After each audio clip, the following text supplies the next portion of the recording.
Hi, and welcome to my Tea Time Tuesday with your host, Sean Catfish Wilson, and your star, Cosmo. I love you, Cosmo. Hello. So, for today's tea, it's a really simple tea. It's gunpowder green tea with a little bit of blueberry and raspberry juice from frozen berries that I de-thawed in a glass jar and put in a peanut butter with tortilla shell and honey, whatever you want to call it, wrap, I guess. And it also has lemongrass in it, and started the tea water first.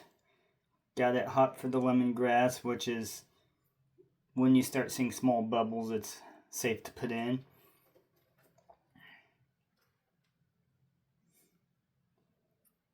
Cosmo. So I had that steeping for a while, and then I let it steep and made something to snack on. Grabbed a couple fishing rods for the video today.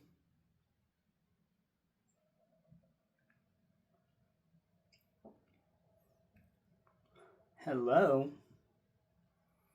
So I'll go over my shout out board really quick. Gonzo's Reviews, Bluminati Ninja, Radina's Local Tastes Better. If you're ever in the Manhattan, Kansas area, check out Radina's. Big Tiny's Outdoors, Danny Days Ahead.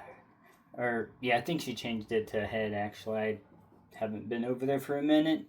Victoria May, The Quiet Listener, Women Carrying Knives, A Therapeutic Edge, Do Something Kind for Somebody, hashtag, artwork by Nellie B. Randall's Adventure, SE Knives, Crossover Paranormal Society, Hugamoo, Hugamoo, Hugamoo, The Gypsy and the Vanilla Gorilla, Catching Them Fish, Big Red EDC, Spirit Brothers UK, Grumpy Grunt, My Bad Adventures, Yonan's Edge, Gals, Southern Living, Galaxy Girls, Coffee, The Flysmith, Anything is Possible, Sunfish King, Matisfaction, The Squirrel King, also check out Squirrel's Magnet Fishing, Smoky Mountain Knife Works, ODC for EDC, Off the Hook Outdoors, The Laugh Channel, EDCQ. On the Wild Side, if you're ever in the Manhattan, Kansas area, go check out On the Wild Side. It's a pretty awesome store. It's where I got most of my spheres from, which I need to dust them again. Wild Japan, Hog Deer 79, Hunting, Fishing, Taxidermy. Chillin' Indiana Carl, Joe Bait and Tackle Outdoors, Lefty EDC, Some Old Man Outdoors, True Budget EDC, Angling Spiders, Knives Fast, Zach Stuff, Matt's Fishing Mission, always be on mission. Alright, those are my shout outs for today.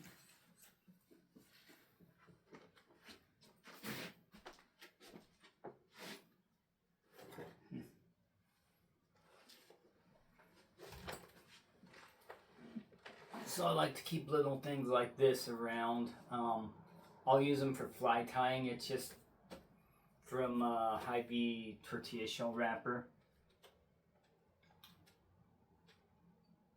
Alright. Whoa.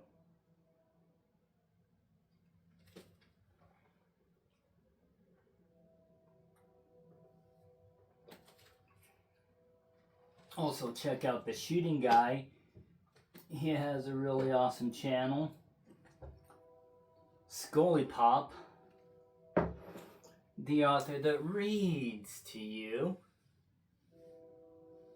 Pretty awesome channel, so check out Izzy Pop. She does a lot of cool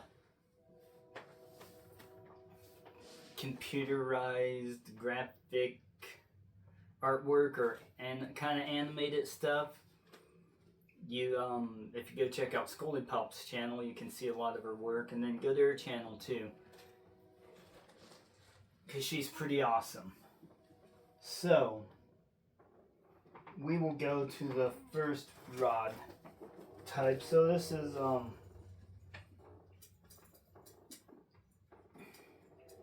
video about rods and what they're made out of and whatnot.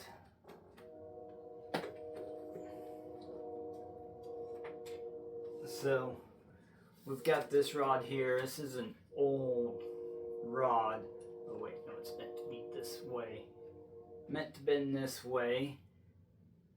This is a fiberglass rod. It has, I'm assuming this is cork, but kind of got rotted out a little bit. So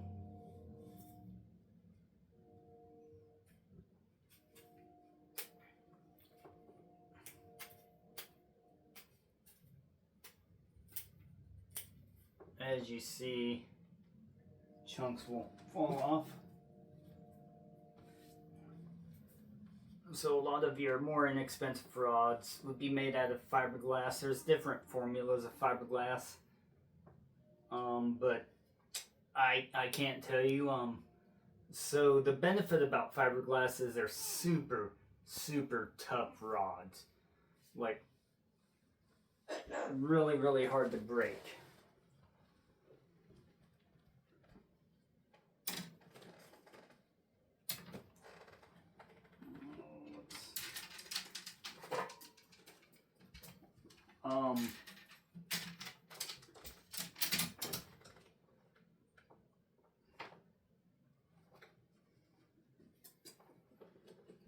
Okay. Put this on the ground for now. I will get to this later. Actually, I'll send a biscuit eater. It came apart.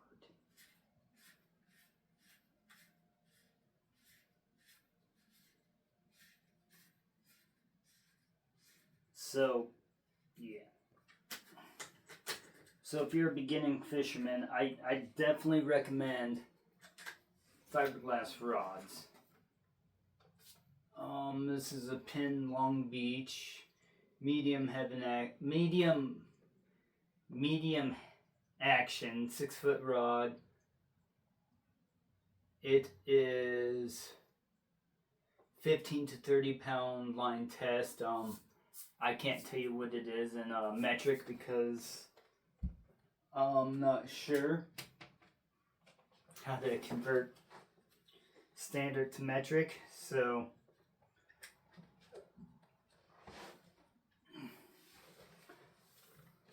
that's what you get.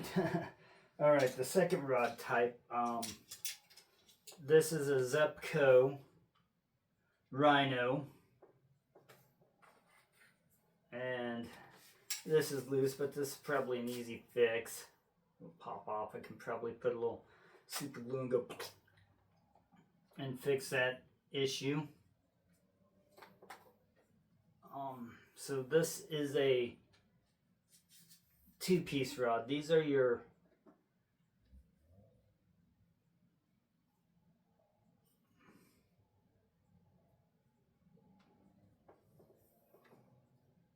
most common rods. This one's the eyes old bend. It was in my parents' basement for a long time. And these ones are most likely made out of fiberglass. You can see it's pretty flexible. And this would actually be what I would suggest for a brand for beginning fishermen with Zebco. You can go with Zebco, or you can go with Shakespeare. Go with a ugly stick or something. And I have never broken one of these rods normal wear and tear, but I have seen people break them, and this is a weak point right here where they do connect. But as you see, get closer to the camera. Okay, so I got my thumb where it disconnects. But as you can see, there's about, I would say, 2-3 inches. I don't have a tape measure with me. Oh, hi Cosmo. Don't worry, Cosmo, I'm not going to smack you with a fishing rod. At least not on purpose if I see you in time. Alright. So this is definitely one of your cheap of the cheaps. Really inexpensive, but if you don't fish a lot, there is absolutely nothing wrong with Zebco. And this is another good beginner brand. This one has stainless steel eyes. The Zebco looked like it has inserts in it. The Rhino. They might be ceramic, or they might be an aluminum oxide. I have to do a little bit more research on them, but and then this one has stainless steel eyes, and also with that first rod I showed you, it had stainless steel eyes, which is just fine for monofilament, and the longest time monofilament was about the only type of line you'd use. But this is an example. This is also another 2-piece rod. It doesn't stick in quite as far as the Zebco. The benefit about these is if you have a smaller vehicle and you can't fit a 1-piece rod in, because some of them get a little long.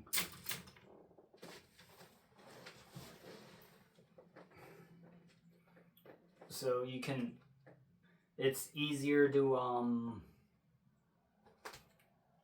transport. That's the word I'm trying to look for. And then next,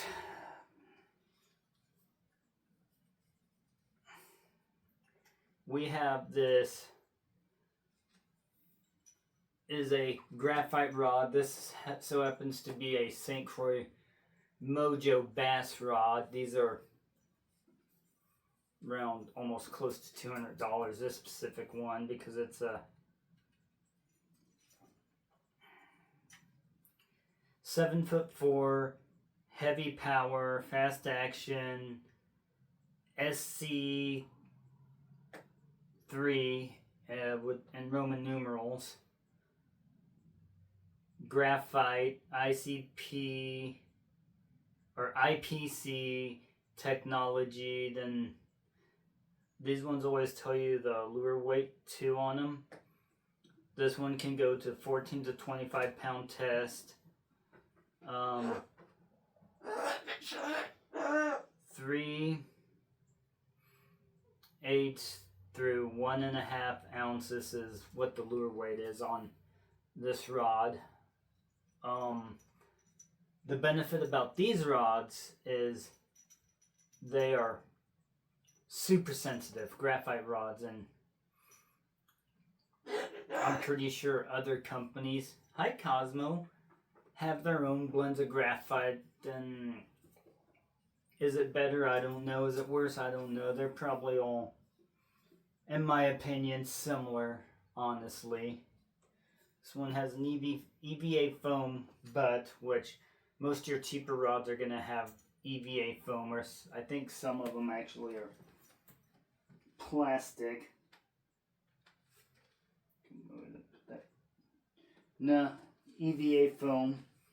So you've got, this one's open to have both EVA foam and then Quark. So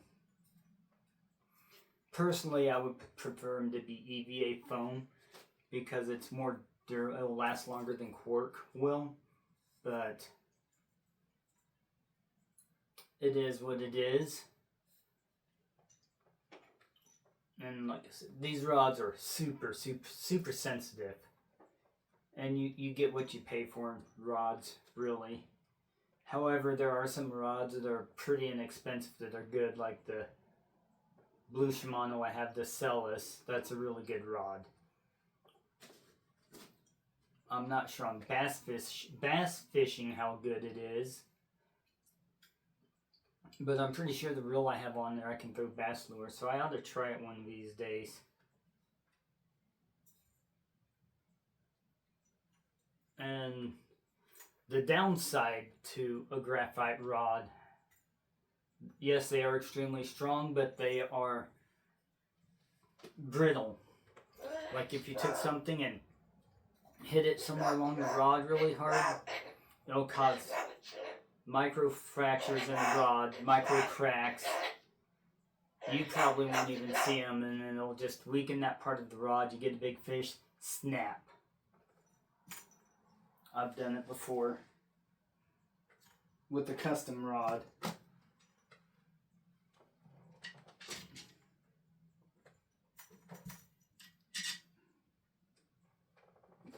It was a very heartbreaking moment.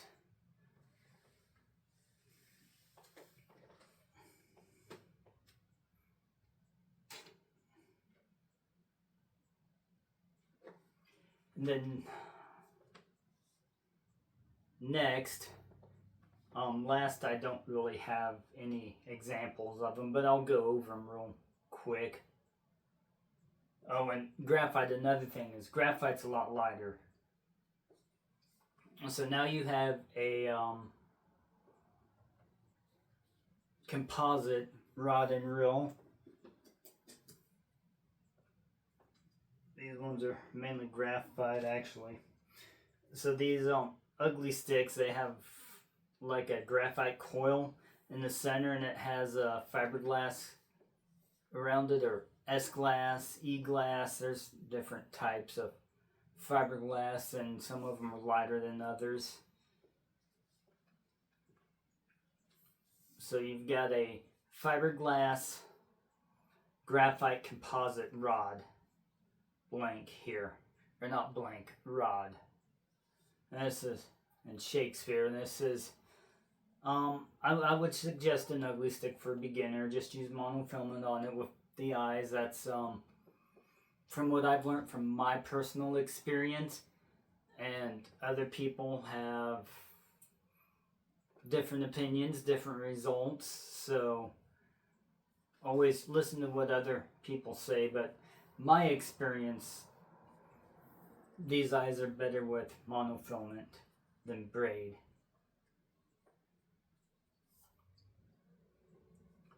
So the benefit about these rods is they're almost indestructible. I have my ultralight ugly stick that I use for fly fishing. I ran it over with my truck, and luckily I didn't hit where any of the eyes were, because it has the Fuji eye guides, and it would have just smashed that ceramic, or that I think they use aluminum oxide eye guides in that one. They're the Fuji ones. So you got aluminum oxide line guides, you have titanium oxide, stainless steel, and different qualities of stainless steel, and not 100% sure, but there's probably actual ceramic line guides too that are just really super smooth ceramic. Now these things, when they're brand new, they're pretty smooth, and this one I could probably actually get away with replacing the tip, and it'd probably be a good rod again, because I can feel the roughness on it, because I used Fireline on it,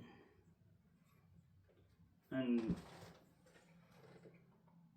I have never had much of a problem with Fireline on most of my stuff. Alrighty, so got the fiberglass rods. They're pretty heavy, but they're really durable. you've got the graphite rods, and you also have carbon fiber rods, and they're probably about the same. They're really strong, super sensitive. I've heard carbon fiber is more sensitive than graphite, but I've never owned a carbon fiber rod, so I can't tell you on that one. Maybe in the future I'll get one that's carbon fiber. I think Phoenix makes some. There's a few brands. I mean, not carbon. Yeah, carbon fiber that make the carbon fiber rods. But from what I've been told and little research I've done, it's really similar to graphite. The only thing I've heard is the carbon fiber is just a little bit more sensitive. But these St. Croix rods are super sensitive. If anybody's ever had one, like Ted from Off the Hook Outdoors, also you can get some custom soft plastics from him. Cosmo, I love you. So, you get the carbon fiber, which I do not have. You have bamboo fishing poles. And if you know how to put eyes on them, you can have a bamboo fishing rod, but you want them tapered. But normally those ones are like 12 to 15 foot long, and you tie a little string on the end and you go bloop in the water and catch the fish that way. And then that really long rod, and the way it bends, you want to try and that's how you fight the fish, because the rods are super flexible, but they'll get old on you, and pretty sure bamboo you have to replace. I've never owned a bamboo one, and I only have one rod it's an extended one. It's a Shakespeare, and it's probably fiberglass. And bamboo is, I'm not sure, it might be a little bit heavier than fiberglass, or around the same. Alright, and I do believe, oh, and willow's really good. Go to a tree, cut off a branch, about however long, depending on what you're wanting to fish for, tie a string to the end. That's another type of fishing pole, fishing rod. You can make it into a rod, I guess. I've seen people do it on YouTube, actually. But those are your basic materials for rods.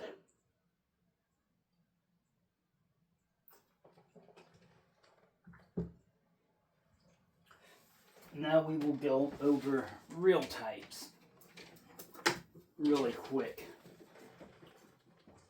So this is a spin cast reel. I need to take this thing apart and see if I can't clean it and get it working good. I mean, it turns.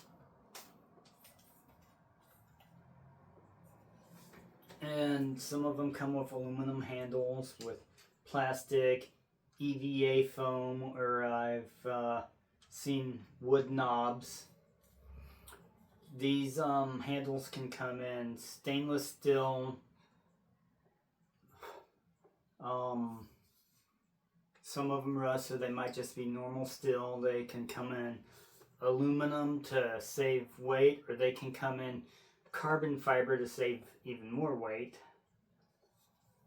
These reels are really good for beginners, and even people that's been fishing as long as me still like their Zebco reels, which is 100% fine. And these reels are always meant to be, this is a trigger grip, and then you also have just straight grip rods. But these reels are always meant to be held up like this, because the spine on the rod is designed to bend down like so.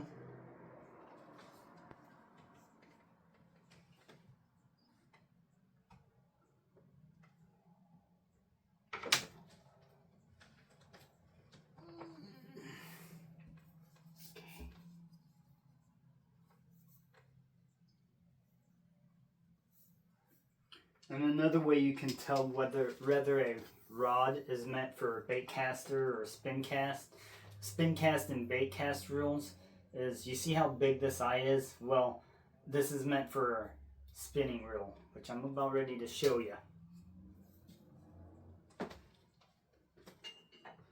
So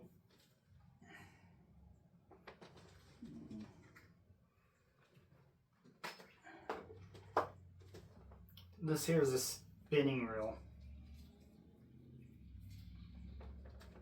Right here.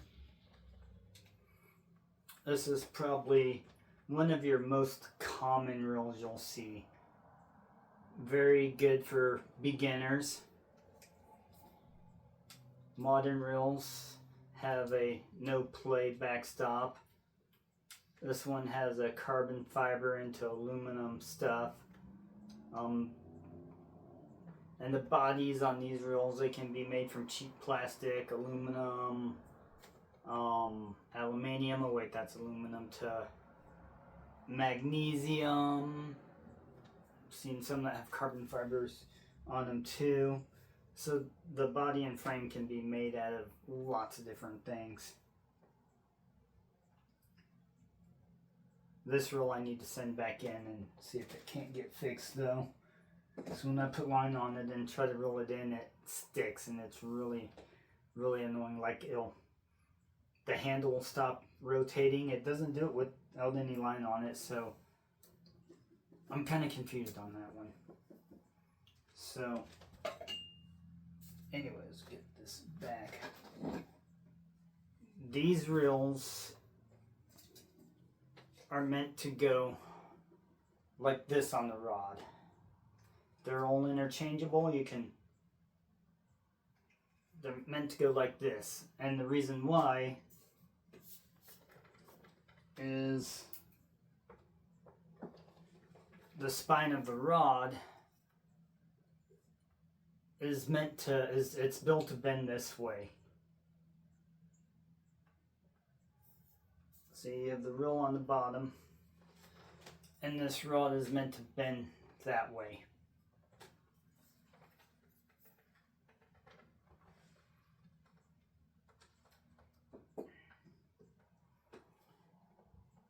Let's see, next type of reel. These ones aren't used as much, but there's still people that like them. This is a pin reel, by the way. But it has nothing in here. So this is just a conventional round reel. And when you're reeling it in, you want to take your thumb or your finger or whatever and kind of guide the line like so. But these are workhorses. These are the winches of the winches. You'll be able to fight big fish with something like this. Not that you can't with a normal, like a spinning reel or anything.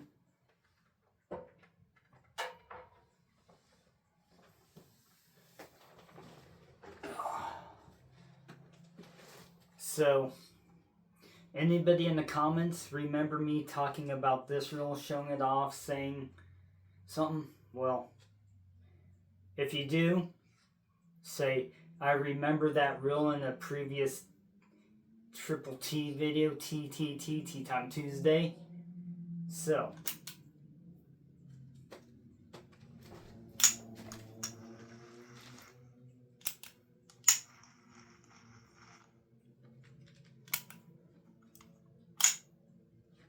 gonna be a long one.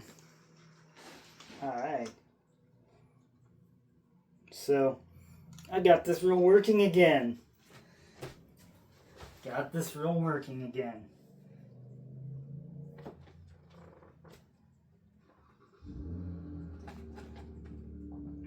Which I think is pretty awesome. Yeah, my dudes. You do that? Alright.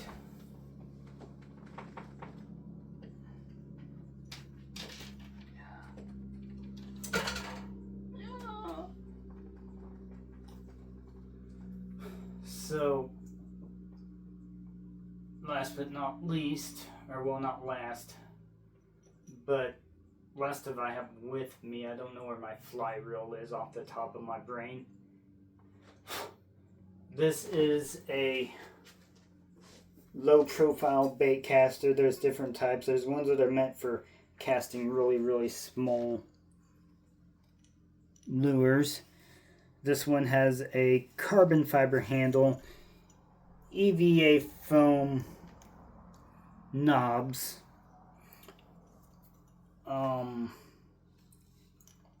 think magnesium side plates, aluminum full body or full frame aluminum body, aluminum spool. You can get them in, like, some of them come in stainless steel. So this is a pretty high-end bait caster. This is a $200 bait caster, and this was this bait caster is pretty old, and it still works pretty good when I use it, except for I also need to send this one in because it's not casting as far as it used to. And I have taken them apart and clean it, but it took a dunk in the creek, and I think there's sand in the ball bearings or something, and I don't know how to get them off. So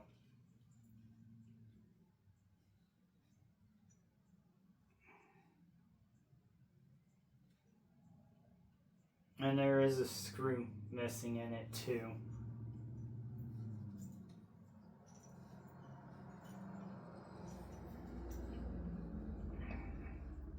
And this is equipped with a level wind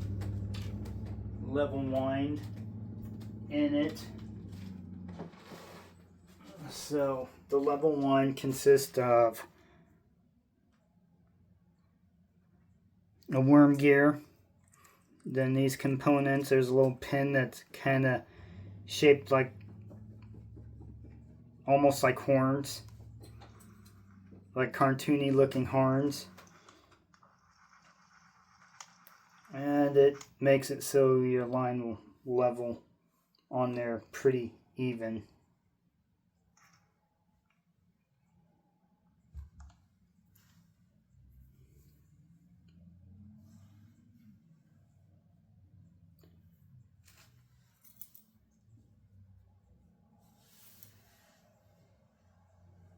So, basic summary: when you get a rod, make sure you get the right reel for the rod, because the spines of rods are meant to bend a certain way. Like spinning reels, you want the eyes facing down because that's the way it's meant to bend. Bait casting reels and spin cast reels, like that little Spider-Man one, you want the eyes facing up because that's the way it's meant to bend on the spine. That's the way the rod is designed.